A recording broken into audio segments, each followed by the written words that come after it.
Balik maning bersama SB Movie. Di video kali ini SB Movie akan mendongeng alur cerita film berjudul Invisible Swordsman yang dirilis pada tahun 2025. Film ini menceritakan tentang pendekar pedang legendaris yang tak pernah terkalahkan hingga dirinya ingin pensiun dari dunia persilatan. Bagaimana keseruan kisah filmnya? Oke guys, tak perlu berlama-lama, langsung saja kita sikat alur ceritanya.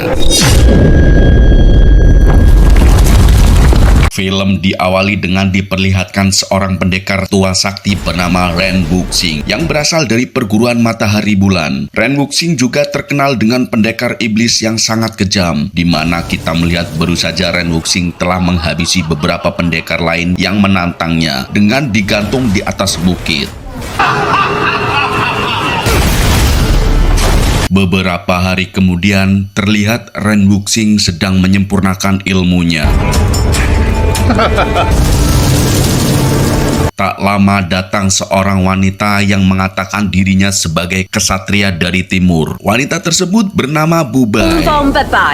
Kedatangan Bubai menemui Ren Wuxing adalah untuk mengalahkannya dan mengurung Ren Wuxing. Dan pertarungan pun terjadi. Ilmu-ilmunan, mabur-maburan, hingga melompat-melompatan.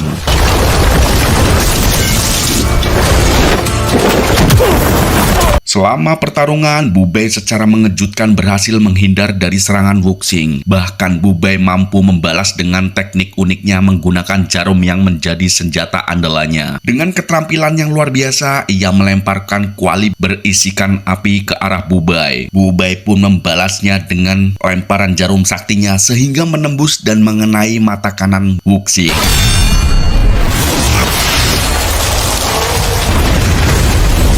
Kemudian Bubai melepaskan ratusan jarum saktinya yang menembus tubuh Wuxing dan mampu melumpuhkannya.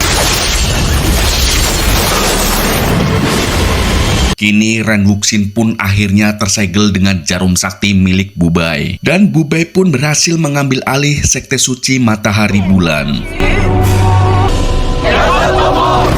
Scene berpindah ke tempat lain di mana terlihat seorang yang sedang menikmati minuman. Pria itu bernama Ling Huachong. Saat Ling Huachong sedang minum dengan botol uniknya, datanglah seorang lelaki tua yang bernama Kakek Feng. Kakek Feng adalah seorang tetua yang sangat dihormati dari sekte semua perguruan silat. Kemudian Kakek Feng pun mulai berbincang dengan Ling Huachong, di mana Kakek Feng memuji Liang Huchong karena ia sangat menyukai minuman anggur dan penikmat makanan lezat. Saat mereka tengah berbincang, Kakek Feng merasakan kedatangan seseorang di mana mereka bukan dari sekte Huazan.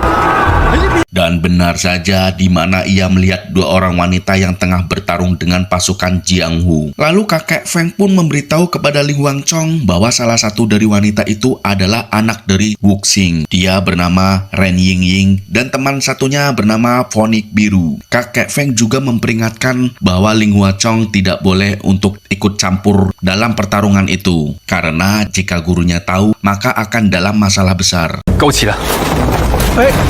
Tetapi Ling Huchong yang anaknya keras kepala, dia pun bersikeras untuk menyelamatkan Ren Yingying dan temannya. Huchong pun langsung bergerak mabur turun ke bawah untuk menghentikan pertarungan tersebut. Kemudian Huchong menyuruh Ren Yingying dan Phoenix untuk pergi, sementara dia akan melawan salah satu pemimpin Jianghu yang bernama Zhuo Lengshan. Dan mereka pun berduel. Setelah Ling Huchong dibuat beku oleh Zhuo Lengshan, dia pun mengatakan bahwa Huchong dipandang sebagai pengkhianat karena dia telah membantu Ren Yingying yang disebut sebagai anggota sekte iblis. Akhirnya Huchong pun dibawa ke hadapan ketua perguruan besar bernama Bu Guan.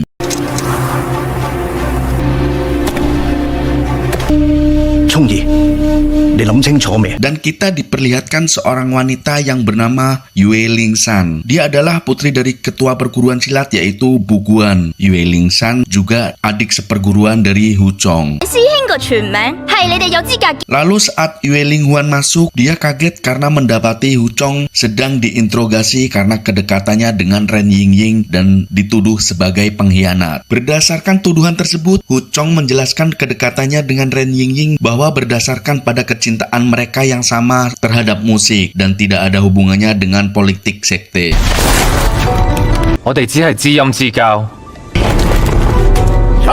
Dari peristiwa tersebut, Buguan pun memaafkannya tetapi dengan tegas memperingatkan untuk memutuskan hubungan dengan Ren Yingying dan Hu Chong bersedia menghabisi Ren Yingying apabila bertemu kembali.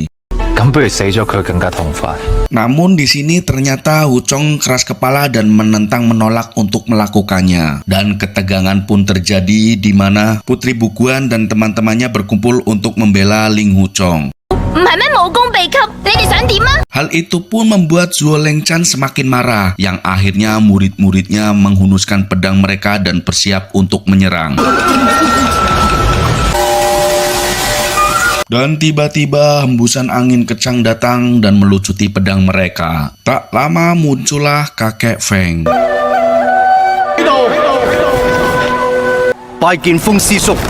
Mengetahui kedatangan kakek Feng, mereka pun memberi hormat. Namun di sini kakek Feng menjelaskan bahwa sekte Huasan belum pernah kisruh seperti ini selama bertahun-tahun. Sementara itu, Zhou Lengchan memotong pembicaraan Feng, di mana dia mengatakan bahwa kakek Feng yang telah mengasingkan diri selama bertahun-tahun dari dunia persilatan datang masuk ke pertemuan dengan begitu saja, yang mengatakan kemungkinan berkaitan dengan Ling Huachong. Namun kakek Feng membantah bahwa ia tak mengenalnya. Dalam perdebatan tersebut, akhirnya Feng memperbolehkan Buguan untuk mengadili Ling Huachong menurut aturan Jianghu.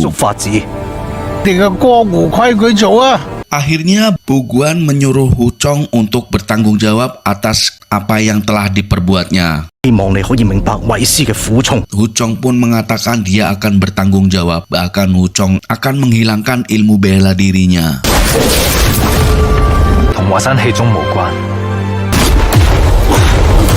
Setelah Hu Chong melepaskan ilmu bela dirinya, Buguan memberitahu ke semua muridnya bahwa mulai sekarang Ling Huachong bukan lagi bagian dari sekte Huasan.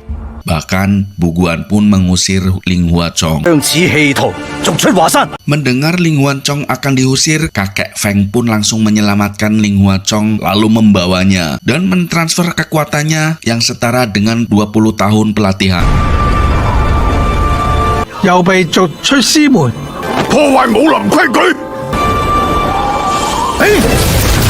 Serta menerimanya sebagai murid satu-satunya.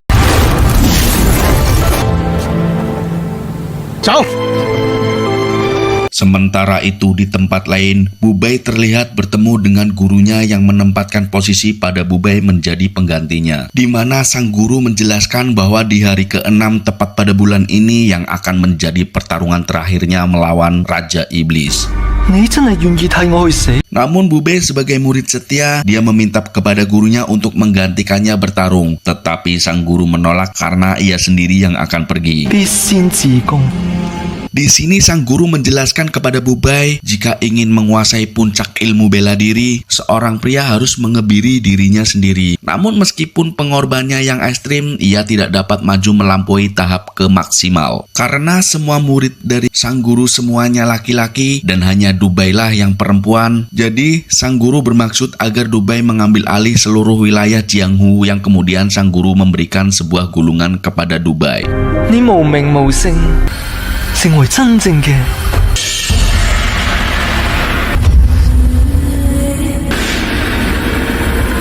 Di lain sisi, Hu Chong dan kakek Feng tinggal bersama di atas tebing. Di sana kakek Feng mengajarinya teknik pedang legendaris.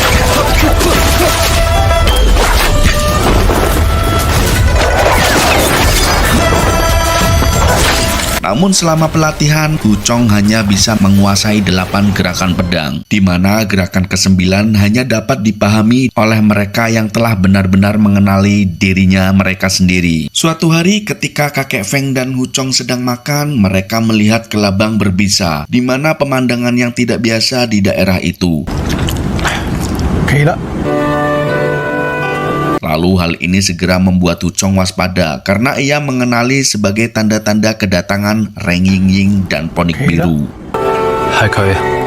Ketika kedua wanita itu mencapai sisi berlawanan dari tebing, mereka menemukan bahwa jembatan yang biasanya mereka gunakan telah disingkirkan. Kedatangan mereka dengan sengaja untuk menemui Huchong karena ada sesuatu yang akan mereka bicarakan. Lalu, Ren Yingying dengan sengaja memainkan alat musiknya dengan berharap Huchong mau menemuinya.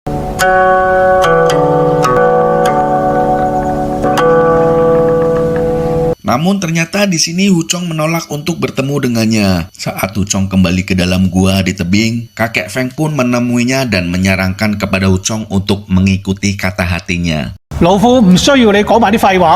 Setelah merenunginya, akhirnya Huchong memutuskan untuk bertemu Yingying dan Ponik Biru. Di saat Huchong menemui mereka, Yingying memberikan sebuah anggur kepada Huchong sebagai tanda terima kasih karena telah menyelamatkannya. Dalam perbincangan mereka, Yingying memberikan berita yang meresahkan, di mana Ksatria Timur telah menguasai matahari bulan dan menyegel Wuxing yaitu ayahnya dan mengakibatkan konflik berdarah.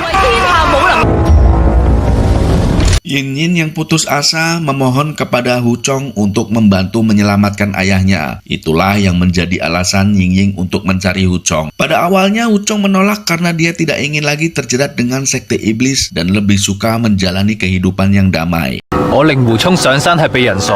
Lalu Ponik Biru memberitahu kepada Huchong bahwa beberapa hari yang lalu di aliansi perguruan pedang 5 gunung berkumpul di tebing hutan untuk menyerbu sekte bulan matahari. Namun mereka dikalahkan oleh Ksatria Timur pada pertempuran pertama. Kakek Feng yang mendengar perbincangan mereka, dia pun mewariskan pedang legendarisnya kepada Huchong dan menyuruhnya untuk turun dan membantu mereka.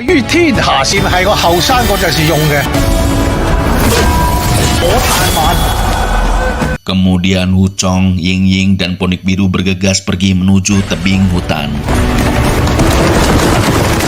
Sementara itu, di tebing hutan, adik seperguruan Huchong sedang bertarung dengan para pendekar terhebat Ksatria Timur.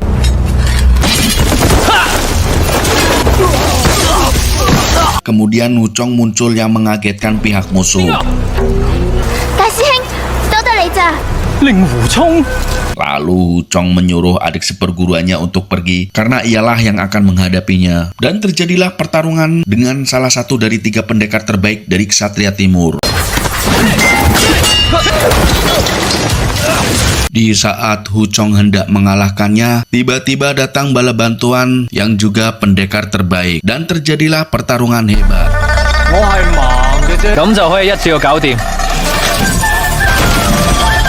Tiga musuh yang tangguh menunjukkan ahli pedangnya, namun Huchong berhasil memotong salah satu tangan dari mereka. Ying pun berhasil menusuk jantung salah satu dari mereka.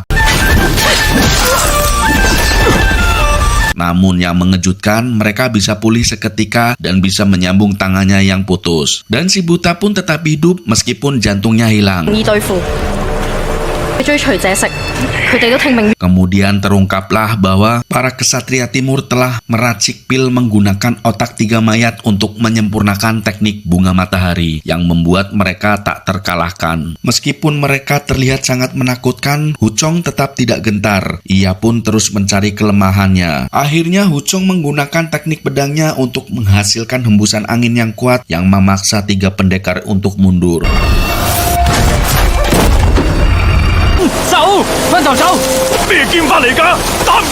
Setelah membuatnya kabur, Huchong meminta kepada Ying untuk menjaga adik seperguruannya. Sementara ia akan mengejar mereka yang kabur. Saat Huchong mengejar salah satu dari mereka, tibalah di mana ia di sebuah air terjun. Ia pun dikejutkan dengan adanya wanita berbaju merah yang tak lain itu adalah Bubai atau Ksatria Timur. Ternyata Bubai merencanakan sesuatu untuk membohongi Huchong agar Huchong tidak mencurigainya. Kemudian Bubai memberikan kode kepada muridnya untuk menyerangnya, di mana ia dengan sengaja menjatuhkan diri ke jurang. Karena Huchong tidak mengetahui, ia pun terjun guna menyelamatkan wanita tersebut.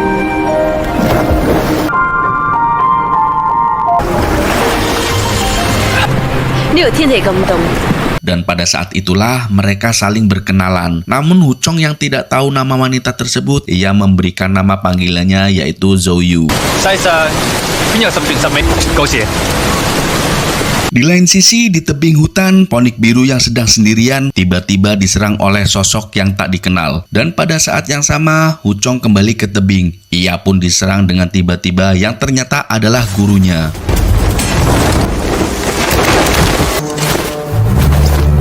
Pada malam harinya, saat gurunya terbangun, ia memberitahu bahwa ia terluka karena aura jahat pendekar timur dan terkena racun yang mengacaukan pikirannya.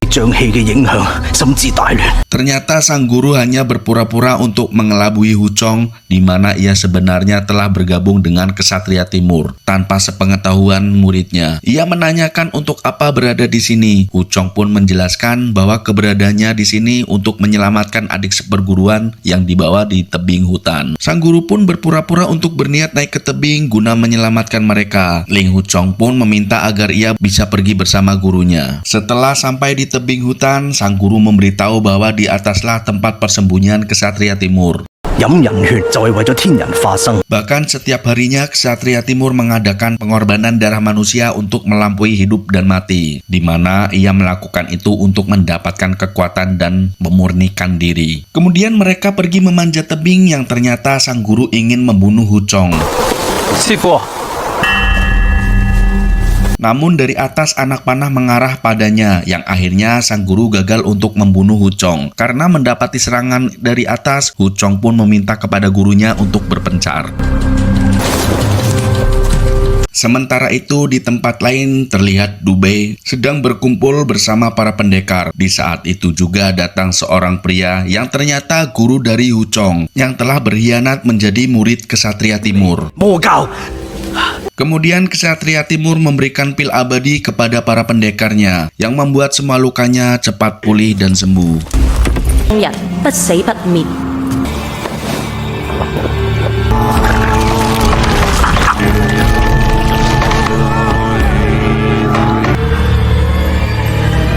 Sementara itu, Huchong menyelinap masuk ke markas mereka untuk membebaskan teman-temannya yang ditangkap. Di dalam, Huchong bertemu dengan Du Bei. Dengan pura-pura, Huchong berada di sana untuk mencari anggur. Du Bei pun menawarkan untuk membantunya membebaskan adik seperguruannya dan teman-temannya. Sebelum mereka melakukan penyelamatan, Huchong dan Du Bei duduk bersama untuk menikmati anggur.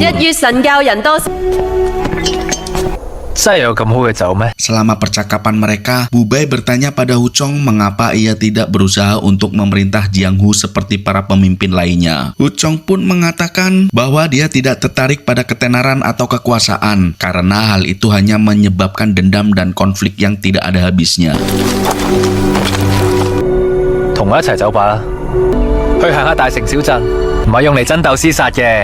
Setelah itu, mereka pun melancarkan aksinya dengan berpura-pura Du Bei menangkap Huchong dan memasukkannya ke dalam sel di mana adik seperguruan dan teman-temannya ditangkap. Begitu berada di dalam, adik seperguruan dan teman-temannya bertindak seolah-olah mereka menyerang Huchong.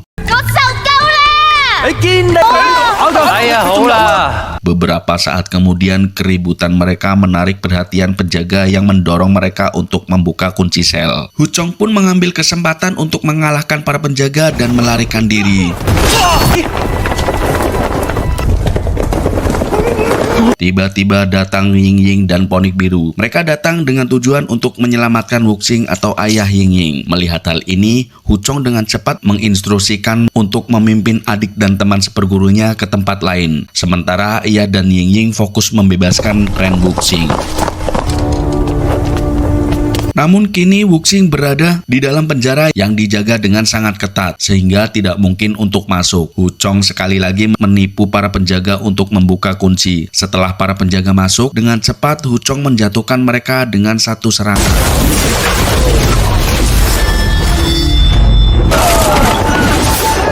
Kemudian Reng Yingying bergegas menuju ke ayahnya untuk membebaskan. Setelah terbebas, Wuxing pun melepaskan amarahnya dengan membantai para prajurit yang membelot, termasuk membunuh para pendekar terhebat Ksatria Timur.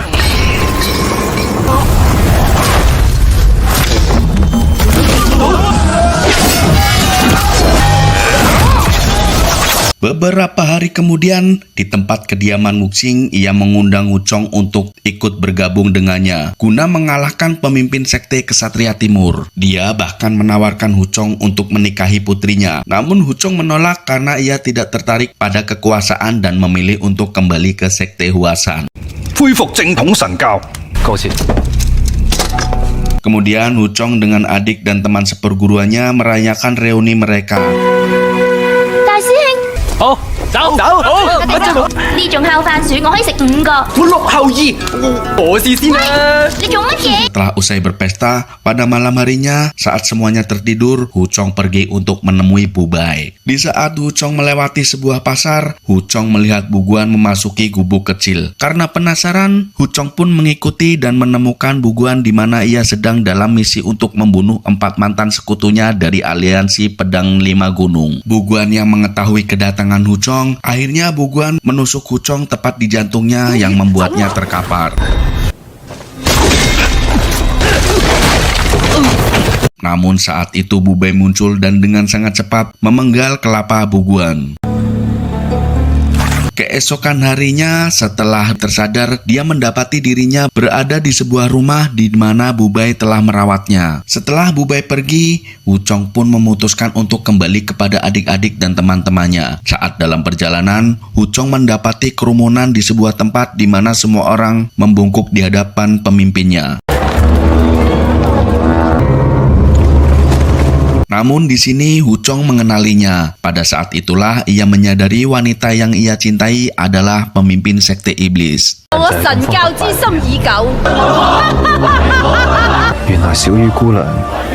Di sisi lain, di sebuah tempat mendapati Ponik Biru tertangkap dan Kesatria Timur pun menghabisinya dengan menusuk leher Ponik menggunakan jarum tali, yang dimana darahnya untuk menyembuhkan lukanya.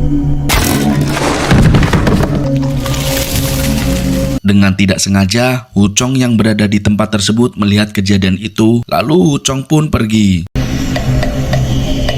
Kemudian di sebuah savana, Bubai datang menemui Huchong. Namun Huchong yang sudah mengetahui siapa sebenarnya Bubai, Huchong pun masih tidak percaya bahwa selama ini Bubai membohonginya. Karena merasa kecewa, Huchong pun pergi. 1月神教用我嚟試毒，會留低陪我咩？仲話要縱情狂歡。點解唔話俾我聽？ Pada malam harinya, Huchong kembali untuk menemui adik dan temannya. Ia mendapati tempatnya sudah terbakar dan semua teman-temannya telah dibantai. Untung saja ia mendapati Yue Lingsang, adik seperguruannya yang masih hidup. Ia pun menceritakan bahwa semua ini adalah ulah dari Kesatria Timur. Mendengar cerita kejadian dari adik seperguruannya, ia pun marah dan menyesal karena tidak bisa menjaga mereka.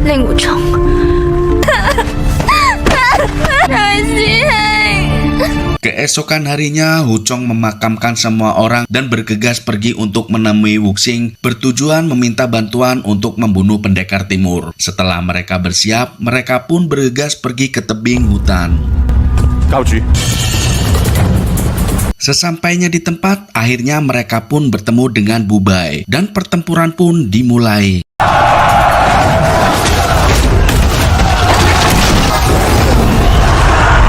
Singkat cerita, di mana Huchong menggunakan teknik pedangnya dan ia berhasil menusuk jantung Bubai. Namun secara mengejutkan, ia tidak merasakan detak jantung dalam dirinya.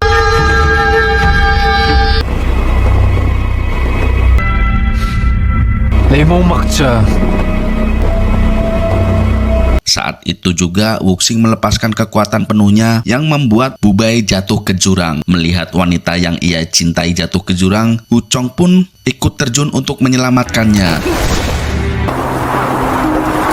Saat itulah kebenaran terungkap bahwa Huchong telah hidup dengan waktu pinjaman sejak Buguan menusuk jantungnya. Ternyata Bubai rela mengorbankan jantungnya untuk Huchong agar ia tetap hidup. Untuk memastikan kelangsungan hidupnya, ia menopang dirinya sendiri karena ia telah memakan pil abadi yang memungkinkan untuk hidup meskipun tidak memiliki jantung.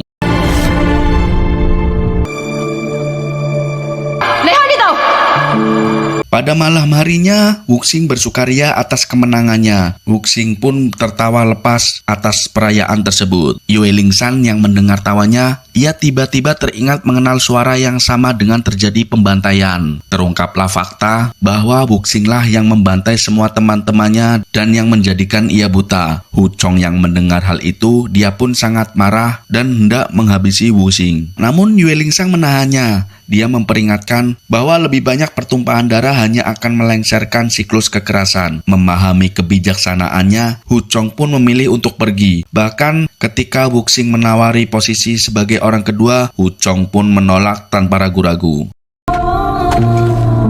Film pun berakhir. Terima kasih sudah menonton. Nantikan alutsista film lainnya bersama SB Movie. 笑，浮沉多少。